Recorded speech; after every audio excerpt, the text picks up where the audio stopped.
इसने विकराल रूप धारण किया। जमुना के तट पर ठाकुर ने इसको फटक दिया।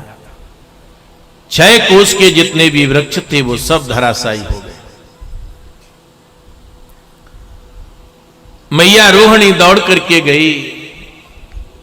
पूतना के वक्षस्थल पर ठाकुर जी बैठे हैं। मैया रोहिणी ने उनको अपने अंक में भर लिया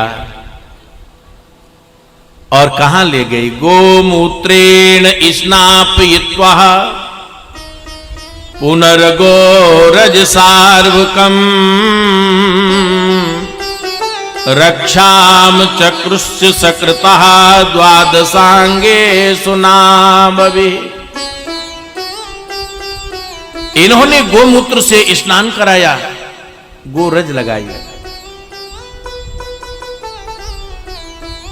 गाय की पूंछ पकड़ करके 12 अंगों से स्पर्श किया। मैंने निवेदन किया था गाय से पवित्र कोई वस्तु नहीं। यदि आपके लाला को नजर लग जाए तो आपको कहीं जाने की आवश्यकता नहीं है। जहां पर देसी गाय बनती है उसके खुर की रज लेकर के लाला के माथे से लगा दो, नजर समाप्त हो जाएगी। तुम्हारा लाला कहीं मंद बुद्धि का है, उसकी बुद्धि प्रखर नहीं है, तो देसी गाय की 1 वर्ष की जो बछिया होती है उस बछिया का मूत्र लेकर के मार्किन के कपड़े में 7 बार छान करके और 21 दिन तक आप अपने बालक को पिला देना, उसकी बुद्धि प्रखर हो जाएगी। गाय के अंदर कितनी विशेषताएं हैं।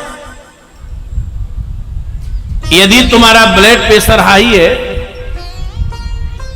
देसी गाय के ऊपर तुम आध घंटा नित्य हाथ फेरो और इसके बाद तुम 1 महीने के बाद ब्लड प्रेशर न पाना, तुम्हारा ब्लड प्रेशर नॉर्मल हो जाए। कैंसर इत्यादि तुम्हारे उदर में है तो तुलसी के 5 पत्ते लेकर के गोमूत्र के साथ उसका सेवन करो। परंतु आज महाराज उस गाय की बड़ी दुर्दशा की जा रही है। हमारे यहां जो यज्ञ होती है पंचगव्य गाय का बनता है और प्रत्येक हिंदू को वर्ष में 1 बार पंचगव्य का पान करना चाहिए। तुम्हारे सारे रोग समाप्त हो जाएंगे, तुम्हारे सारे विकार समाप्त हो जाएंगे। तो आज मैया रोहिणी गाय के खिरक में ले गई, गोमूत्र से स्नान कराया, गाय की पूंछ लेकर के 12 अंगों से इनका स्पर्श किया।